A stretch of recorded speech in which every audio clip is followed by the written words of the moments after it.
Narciso Olalo predicted Hawaii fire tragedy 4 years before it happened. Nakasulat sa mensahe na sinusulat ni Narciso Olalo, April 12, 2019. Hawaii Maui Lahaina Fire nangyari sa August 8, 2023. So ito yung video sa pangyayari. Nasa YouTube ito. So let us see part of the incident. I'm just so grateful to be alive so I can continue to help people. Oh my gosh, look at the harbor. This was a home.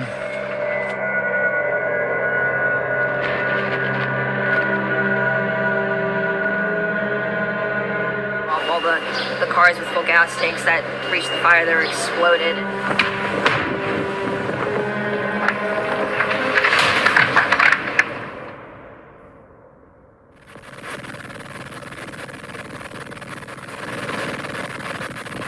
Lahaina on the island of Maui. An area of natural beauty.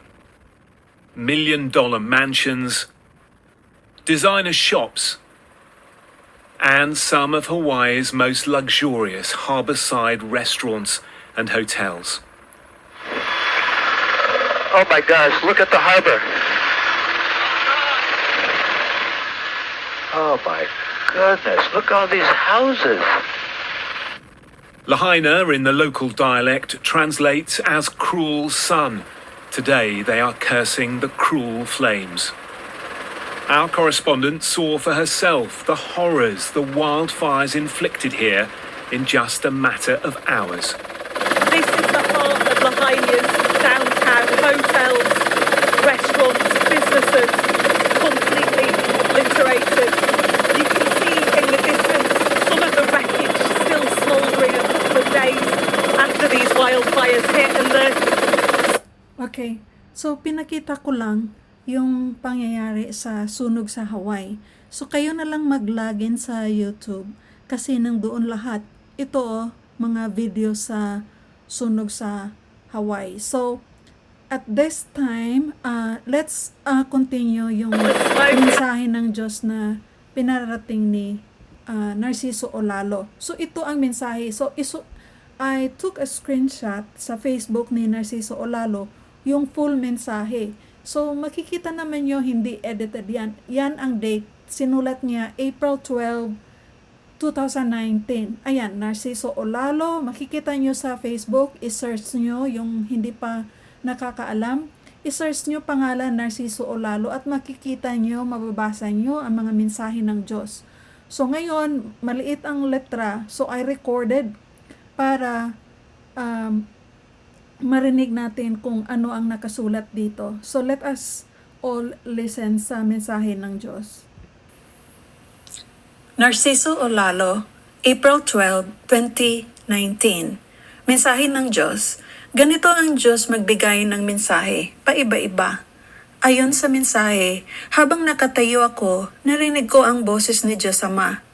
Sino sa inyo ang buhay pa, itaas ang kamay, ang salita ng Diyos. Habang nakatingin ako kung sino ang magtaas, sabay nakita ko ang isang lalaking matangkad at isang babae na parehong nakatalikod. Ang sabi ng babae, "Huwag kayong matakot.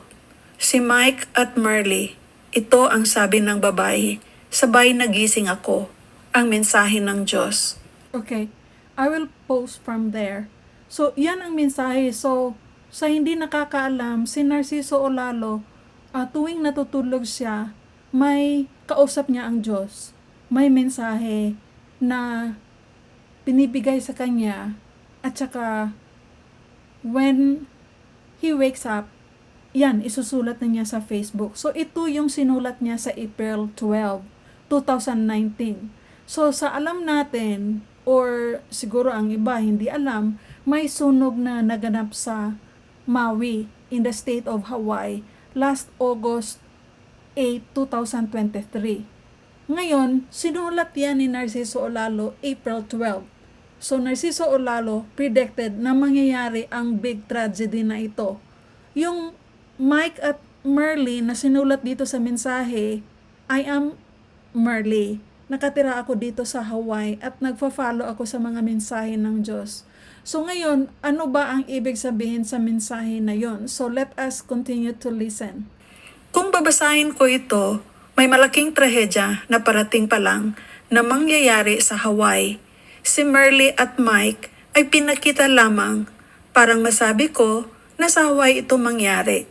Sa senaryo na maraming mamatay dahil malinaw ang pagkasabi, itaas ang kamay kung sino ang buhay. Laging handa. Hindi natin alam kung anong mangyayari. Maaring lindol, sunog, o trahedyang hindi inaasahan ng tao. So yan, malinaw na malinaw ang mensahe ng Diyos na mangyayari sa Hawaii. At saka na-mention din sa mensahe na sunog. Kaya ito nga ang nangyari.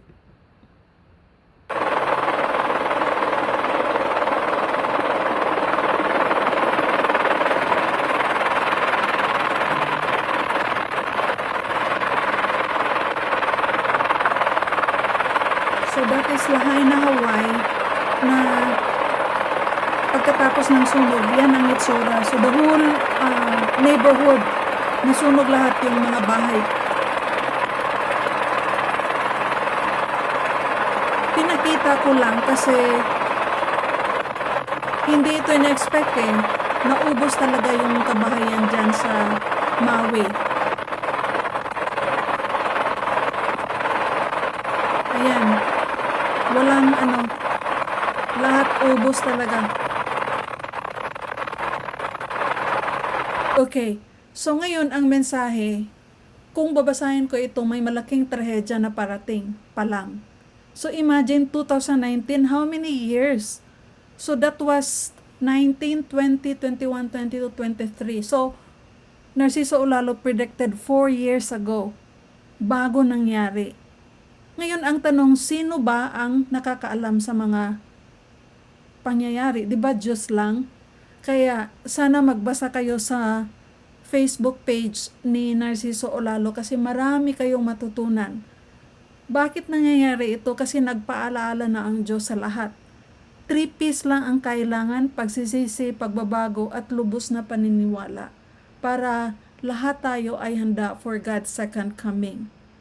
So, for everyone, please visit Narciso Olalo's Facebook. Yan ang Facebook ni Narciso Olalo, www.facebook.com/narsolalo. So, if you go to his Facebook account, mababasa nyo ang mga mensahe ng Diyos. Maraming salamat.